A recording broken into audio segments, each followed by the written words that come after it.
Buonasera e bentrovati con l'informazione flash di New Sicilia.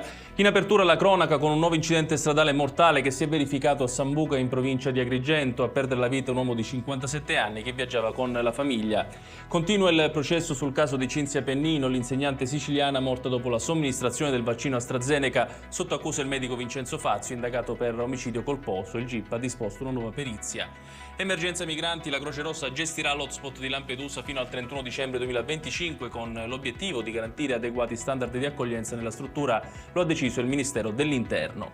Adesso la politica con le elezioni a Catania, accordo raggiunto fra Enzo Bianco e Maurizio Caserta. Bianco sosterrà con la sua lista il candidato a sindaco del centro-sinistra.